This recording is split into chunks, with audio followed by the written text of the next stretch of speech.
Bonjour à tous et à toutes. Excusez-moi voilà, pour ceux qui sont sur YouTube. Je vais juste lancer sur Spotify. Bonjour à tous et à toutes sur Spotify. Bonjour à tous et à toutes sur YouTube. Aujourd'hui, les amis, on part sur donc la preview de l'UFC Strickland contre Chimaev qui aura lieu demain dans la nuit de samedi à dimanche. Alors, je vais m'excuser d'abord pour ceux qui étaient sur Spotify. Vous n'avez pas eu de podcast la semaine dernière. C'était sur le débrief de Carlos Prates JDM. Parce que bah, voilà, j'ai eu un problème à l'enregistrement et donc il n'y aura pas de. Vous n'avez pas le podcast. C'est disponible sur YouTube si vous voulez savoir. Voilà, pour ceux qui me suivent sur YouTube aujourd'hui, le son sera un petit peu amoindri. Voilà, j'ai oublié mon micro, donc je le fais avec le son de l'ordi. Voilà. On va partir. Alors, j'ai même pas préparé. Voilà, excusez-moi, ceux qui sont sur YouTube, j'ai même pas préparé une seconde. Allez, voilà. Alors aujourd'hui, donc, c'est les aléas du direct, excusez-moi. Donc, comme vous savez, il y aura donc, Shane Strickland va affronter. Je suis désolé, hein, je comprends pas pourquoi la carte ne veut pas s'afficher. Euh, je comprends pas, je comprends pas. Putain, je sais que j'aurais dû le faire avant, j'étais persuadé d'avoir. Et c'est Yahoo, ouais. C'est Yahoo qui me fait vraiment de la merde là. Je ne comprends pas pourquoi ça ne s'affiche pas. Une seconde, excusez-moi, hop, on va aller sur Google. Voilà. UFC site officiel. Parce que vous savez, en fait, sur le. Voilà. C'est Yahoo, c'est Yahoo, c'est énorme fils de pute. Donc Yahoo, Yahoo, écoutez-moi bien, jamais vous ne faites des choses comme ça.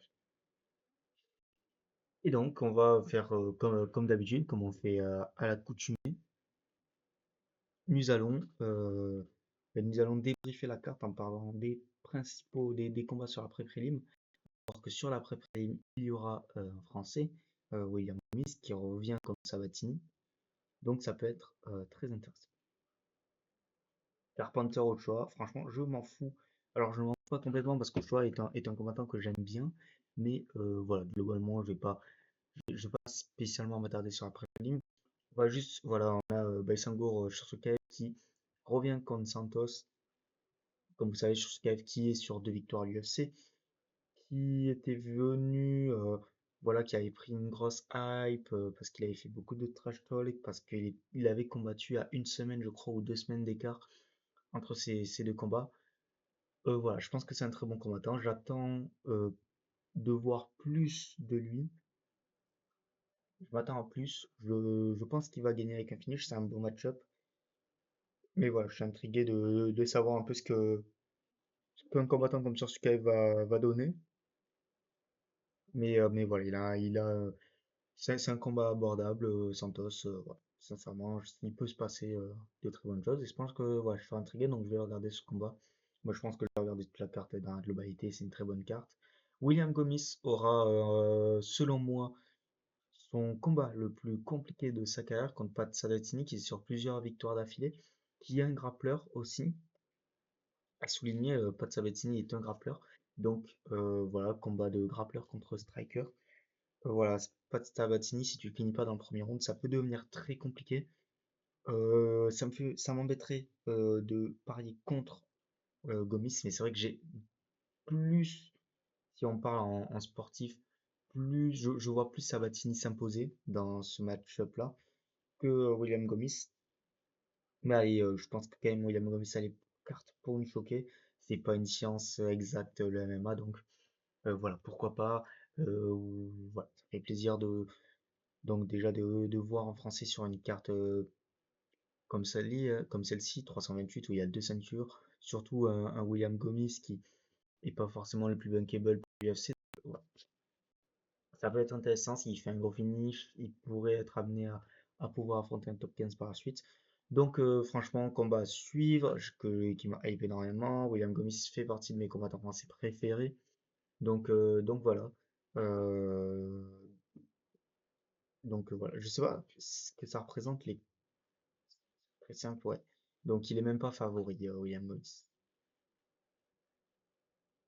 Ensuite, les amis, un autre combat qui m'a hypé énormément, Roman Kepolov. Roman Kepolov, déjà, quand il avait rejoint l'UFC, il avait une très grosse hype derrière lui.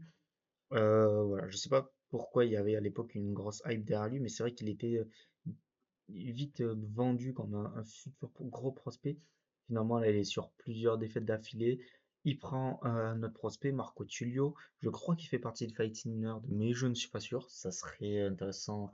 Voilà, à vous de me dire, dites-moi, mais je crois qu'il fait partie des Fighting Nerds, Marco Tullio. Globalement, je pense que ça peut être un bon combat de romance pour Roman Kepolov. Ça peut m'intéresser, les combats de Roman Kepolov, dans sa globalité. Je sais que beaucoup vont pas être d'accord avec moi, mais j'ai trop divertissant. Donc je partirai sur un Roman Kipolov qui arrive à se relancer. Globalement là, avant de passer sur la carte préliminaire, on va juste revenir sur la pré-prélim qui est incroyable. Alors on a un Nochoa Carpenter qui est pour une pré-prélim très belle, un Baisangour sur Kev qui est quand même un mec qui a énormément de hype qui met sur une pré-prélim, un William Goins Sabatini qui est quand même un combat de haut niveau, et un Roman Kipolov comme Marco Tullio qui sont quand même des noms. Donc en fait il y a des noms, il y a des mecs qui sont des noms comme sur Skev ou Roman Kipolov, et on a quand même des combats comme par Canter Ochoa ou Gomis Sabatini qui sont quand même des bons match-up. Ça pourrait être sincèrement une carte préliminaire d'un Fast Night, enfin même tu vois en Roman Kipolov tu peux le mettre en carte principale sur un UFC Apex, William Gomis aussi. Donc voilà, en pré-prélim. Pour donc Euh, la carte préliminaire, on a donc le retour de Jim Miller, ça sera sans doute peut-être son dernier combat. Jim Miller qui est donc le combattant qui a le plus de combats à l'UFC, voilà, dans tout combattant confondu. Je sais pas exactement combien, mais je crois que c'est énorme. Qui revient contre Jared Gordon, donc franchement je sais pas comment attendre en fait avec Jim Miller. Donc ouais, intrigue parce que voilà, on est sur les derniers combats de Jim Miller, donc j'ai quand même envie de le voir. Mais voilà, je vais pas spécialement m'attarder dessus. Un autre combat qui me hype énormément, alors beaucoup de personnes vont pas être hypées parce que c'est deux combattants qui ont très peu de hype, mais Mateusz Rebetiko va donc affronter Dawson, qui était donc très récemment top 15, si je crois, qui va affronter donc Rebetiko, qui est en train de monter, qui a une très bonne hype, et c'est un combat qui va être de très haut niveau. Je vois Mateusz Rebetiko s'imposer à la décision. Mais franchement, si vous voulez voir un combat très technique avec un beau niveau, voilà, ce combat peut être vachement cool. Et, euh, et c'est surtout l'enchaînement qui est après. L'enchaînement qui est après Joe Alvarez, qui est un combattant que je surkiffe, qui a fait sa prépa avec Benoît Saint-Denis d'ailleurs pour son combat contre Amosov, l'Ukrainien, donc qui est classé d'ailleurs dans le top 15. Mais voilà, Joe Alvarez, qui est un très bon combattant, très dur à amener au sol. D'ailleurs, le seul qui a réussi, je crois, c'est Arman Saroukian. C'était dans la catégorie d'en dessous. Entre-temps, Joe Alvarez est monté de catégorie. Je crois qu'il y avait eu un problème sur le poids. Mais Joe Alvarez qui devait affronter Benoît Saint-Denis. Et je crois qu'il y avait eu un problème du côté de Joe Alvarez qui avait engendré sa montée. Donc voilà. Voilà, c'était un peu ça le délire. Et donc, voilà. Joe Alvarez qui va affronter Amosov. Je vois Joe Alvarez s'imposer assez. Il a une hype, Joe Alvarez, il est sur plusieurs victoires d'affilée. Je vois Joe Alvarez s'imposer par finish. Voilà, KO, TKO, même si Amosov, très très bon combattant. Et le dernier combat de cette carte préliminaire, c'est Ozzy Diaz qui va affronter Ataba Gauthier. Très bon match-up pour Ataba Gauthier. On sent que l'UFC veut le faire monter, donc je pense qu'Ataba Gauthier va détruire Ozzy Diaz. Et après ça, j'aimerais quand même voir des vrais match-up du côté d'Ataba Gauthier, qu'on ait des vraies indications. Son dernier combat m'a fait un peu peur quand même sur son level niveau. On connaît quand même la force de puissance du Camerounais, Ataba Gauthier. Je pense qu'il va mettre un gros KO à Ozzy Diaz. Mais ensuite, voilà, j'aimerais déjà le voir contre un top 15. Je pense qu'il pourra y faire son apparition. Mais surtout, ce sera du coup intéressant de voir ce qu'il vaut vraiment dans la cage. Mais encore une fois, je parlais de la carte pré-prélim, mais la carte préliminaire qui enchaîne, elle est parfaite aussi, elle est magnifique. On a du Jim Miller, on a du Dawson, on a du Alvarez, du Ataba Gauthier. Enfin, franchement, en plus, c'est bien. Des fois, je vous dis qu'il y a des combats qui mériteraient d'être plus haut. Alors, Si on parle sur le sportif, Gomis Sabatini devrait être à la place de Jim Miller Gordon, mais en soi, les gars, c'est aussi un business UFC. Et en vrai, je comprends qu'ils mettent Jim Miller en préliminaire. Mais globalement, elle est bien agencée, tu vois. Des noms qu'on connaît pour terminer après prélim, ça s'enchaîne bien. Après, tu commences avec un Jim Miller. T'as un bon combat pour le pré-top 15 de la KT des poids légers. Un Joe Alvarez, un Atabagotier. Enfin, franchement, c'est super. Voilà. King Green, donc, qui revient, qui est sur 2 victoires d'affilée contre Jeremy Stephen. Donc, combat d'ancien, Jeremy Stephen qui est parti, qui est revenu à l'UFC. Je sais plus exactement pourquoi, je crois. Je sais plus. Il n'y avait pas une énorme blessure ou un délire comme ça. Bref. Voilà, donc je pense que King Green va gagner. D'ailleurs, tous les pronos, j'étais assez choqué. Les cotes pour Green sont très légères et je vois King Green s'imposer. Et ben, suite à cette victoire, c'est King Green qui était il n'y a pas si longtemps avant de perdre contre Mauricio Efe et Paddy Pimblett était top 15. Donc voilà, dans 4 victoires contre Jeremy Stephen, il va être sur 3 victoires d'affilée. Ils vont lui donner un top 15. Et pourquoi pas King Green. King Green qui est un combattant aussi qui est là depuis très longtemps, qui a 39 ans. Et alors, c'est une petite anecdote que j'aime bien raconter à chaque fois que King Green combat, c'est qu'à l'époque, dans ses premiers combats que Bobby Green faisait, je sais plus où c'était, je crois que c'était au Strikeforce.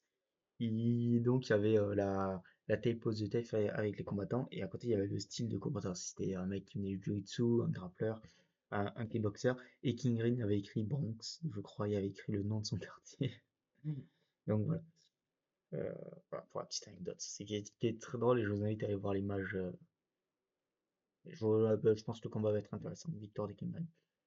Un autre combat qui me hype énormément, c'est Shane Brady contre Joaquin Buckley. À la base, d'ailleurs, ça devait être comment il s'appelle Kamaru Usman qui devait affronter Sean Brady, qui m'aurait intéressé énormément pour voir où en sont les deux. J'ai parié sur Joaquin Buckley parce que la course est très intéressant et que avant de perdre contre Kamaru Usman, Joaquin Buckley était en pleine bourre. Mais je vois Sean Brady gagner. Sean Brady qui est donc sur 1 ou 2 défaites d'affilée. Il avait gagné contre Leon Edwards. Après, il a perdu contre. Il a perdu contre qui? Alors, excusez-moi, je vais aller juste voir sur Tapologie. Contre qui Sean Brady a perdu? Est-ce qu'il n'y a pas un Carlos Prates? Excusez-moi les amis.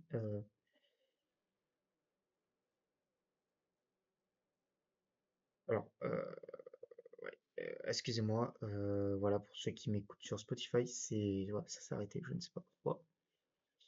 Contre Michael Morales, non, il est que sur une seule défaite. Excusez-moi, là, ceux qui m'écoutent sur Spotify, vous allez avoir un petit coup. Ça m'embête énormément, franchement, ça me fait chier. Bon, bref. Donc voilà, oui, contre Michael Morales, qui est un très bon combattant. Donc voilà, ouais, combat qui va être ultra intéressant. Je pense que Kamaru Osman a quand même explosé un peu Joachim Bentley, donc je pense que Chambardi va gagner. Néanmoins, voilà, je pense que Joachim Bentley peut choquer le monde. Ensuite, les amis, donc on aura un Alexander Volkov, classé numéro 2, qui affrontera Cortés Waldo Acosta, qui est un combattant donc, chez les lourds en pleine bourre, assez rare pour le souligner, parce que déjà la caté poids lourd, vous savez qu'elle souffre quand même d'un renouveau. Voilà, donc il est sur plusieurs victoires. Il va avoir un gros test Volkov. Maintenant, qu'est-ce que ça va donner?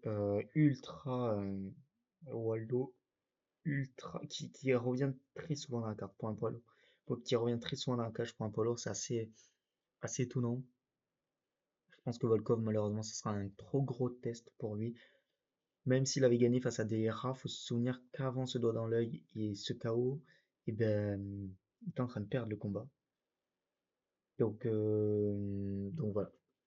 Je pense que Alexander Volkov va gagner, mais attention, je pense que ça peut être un Fight of the Night KM et ça peut être super intéressant à regarder. Donc voilà. Les amis, ensuite, on va passer sur le Co-Main Event, qui est un combat pour la ceinture pour donc les poids mous, les flyweight. Joshua Van, le nouveau champion, face à Pantora qui est blessé, donc il n'y a pas encore de revanche, affrontera Taisro Taira, qui a mérité son title shot. Joshua Van d'ailleurs qui Et selon les bookmakers, ben, qui n'est pas favori, alors qu'il est champion, assez étonnant, mais face à Tiro Taira, ça va être très intéressant. Je pense qu'en fait Joshua Van est meilleur debout que Taira l'est, mais par contre Taira a un meilleur sol que Joshua Van.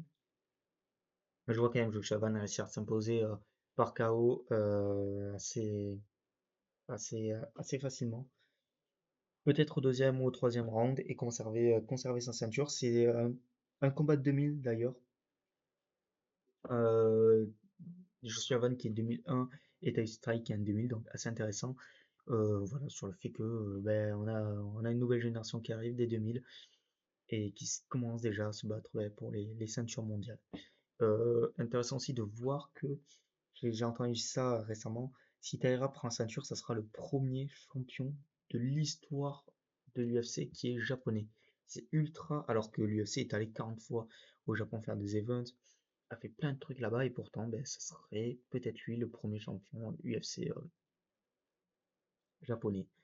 Voilà, et d'ailleurs, dans les sports de combat, là, en général, je vous invite surtout à voir en kickboxing les Japonais. Mais je crois que c'est un Japonais qui a gagné contre Rakan. Ça à vérifier, mais je crois que c'est un Japonais qui a mis KO au premier round, Rakan. Bref, bon, après, voilà, il y a toutes les histoires avec le One et tout. Peut-être qu'un jour, je vous ferai une vidéo sur le One, mais là, bon, c'est un peu un bordel en ce moment. Mais c'est pas le sujet, donc Joshua Van contre Tairo Taira. Je vois Joshua Van réussir à imposer sa boxe et KO TKO. Euh, Taira sur le deuxième ou troisième round. Ensuite, on aura donc, je l'espère très vite, une revanche contre Pantora, qui est un de mes combattants préférés, qui a été mon champion préféré pendant un moment. Et que voilà, quoi, que Joshua Van rende sa ceinture à celui qui le mérite. Et ensuite, les amis, le combat que tout le monde attend. L'homme qui s'est fait, l'homme qui s'est fait voler, l'homme qui a volé Nassourdine Imavov. Strickland va avoir une chance à la ceinture, une nouvelle chance à la ceinture, alors que c'est pas du tout mérité, alors qu'il n'a battu que Fluffy Hernandez, mais il va avoir une nouvelle chance à la ceinture contre Ramzat Chimaev, 15 victoires, 0 défaite, et beaucoup d'inconnus parce que Strickland n'a jamais été amené au sol, parce qu'il a une meilleure boxe, parce que plein de trucs. Il y a surtout ce fait de. Alors, souvenez-vous, à une époque, ils se respectaient énormément. Ils s'étaient entraînés ensemble, les deux d'ailleurs, Strickland et Chimaev.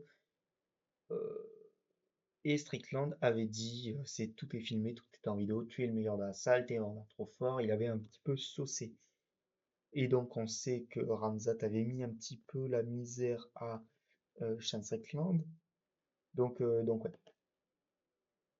ça va être intéressant. Je pense que Strickland sait qu'il va perdre et qu'il fait juste tout ce show pour la hype du truc, pour gagner de l'argent, mais au fond de lui, il sait que voilà, il va se faire démolir. De toute manière, c'est devenu très sérieux au moment où Ramzat euh, a dit qu'il avait défoncé Strickland dans l'entraînement. Je suis pas un grand fan de Ramzat Chimaev. J'aimais bien Strickland avant qu'il parle mal de Nassourdine à l'époque. Euh, et en vrai, je kiffais bien DDP. Non, moi je m'en fous de qui deviendra champion. Pour le divertissement, en vrai, j'aimerais que ça soit Strickland, comme ça on a un assourdi Imavov, quoi qu'il arrive après. Et on n'en parle plus.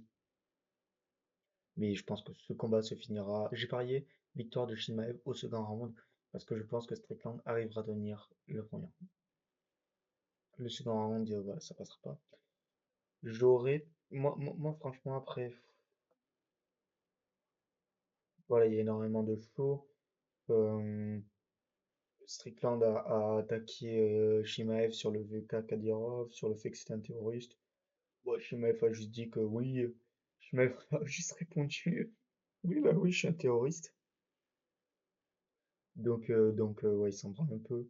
Shimaev qui a attaqué Strickland sur le fait que c'était qu'il avait été abusé par son père, enfin le truc où DDP avait attaqué et où Strickland avait chialé comme une meuf et après il avait envoyé des DM à DDP, il y avait un délire comme ça où la meuf de DDP, c'était ouais, terrible. Mais voilà, si vous voulez mon avis sur ce main event, je vois Shane Strickland se faire démolir au second round par Hamza Chimaev par une soumission, voilà. Et, euh, et je fais même un petit coup de folie, la soumission sera une clé de bras. Voilà. Sera une clé de bras et je pense sincèrement que Strickland a pensé à son discours de défaite. Voilà, c'est sûr. C'est sûr. Et je pense même qu'il y aura une bagarre entre les deux après le combat. Voilà, c'est bon, c'est mes petits pronos. Surtout en fait ce qui nous intéresse à nous français, bah, c'est la suite. Parce que bon, le combat, oui, ok, il y aura de la hype. Ouais, ok, bon, attaque ce trash talk, ça va être ultra divertissant, certes. Mais ouais, c'est surtout la suite. Est-ce que Shimaev va monter? Est-ce que Shimaev va affronter comment il s'appelle? Imavov? Est-ce que Shimaev va affronter Ousmane? Enfin, il y a plein de trucs qui sont intrigants et à voir mes pronos. Hamza Shimaev va détruire Shane Strickland au second ou au premier round avec une soumission. Voilà. Donc les amis, on a un peu tout débriefé. Juste un petit débrief rapide. Voilà, je voulais pas faire un podcast spécifiquement long parce on va, je pense, revenir en long et en large au moment du débrief. Mais globalement, très belle carte. Très belle carte. Tous les combats me hype. Sur Sukaev, ça me hype. Gomis, ça me hype. Même Kepolov, en vrai, ça me hype. Euh, Rebetic Dawson, ça me hype. Joe Alvarez, ça me hype. Atapa Gauthier, ça me hype. King Green, je suis intrigué. Shane Brady, ça me hype. Volkov, Waldo, ça me hype de ouf. Joshua Vanteira, ça me hype. Et Shimaev Strickland, ça me hype. Parce que voilà, j'aime bien le divertissant. Mais même un Jim Miller, Jared Jordan, je suis intrigué. Carpenter Rocha, je suis un petit peu intrigué. Donc franchement, tous les combats de cette carte me hype. Donc voilà les amis, on va se retrouver. Oh fuck. On va se retrouver donc, excusez-moi encore une fois Spotify, je comprends pas pourquoi ça coupe comme ça. C'est très très dur. Bref, encore une fois les amis, donc on se retrouve très très vite et voilà, portez-vous bien et on se retrouve dimanche dans la journée pour débriefer tout ça. Ciao. Voilà, ceux qui sont sur YouTube, eh bien on se retrouve très très vite aussi. Ouh là, il n'y a plus du tout de lumière. Et je vais rester comme ça, on se retrouve très vite et portez-vous bien. Allez, les amis, au revoir. Abonnez-vous.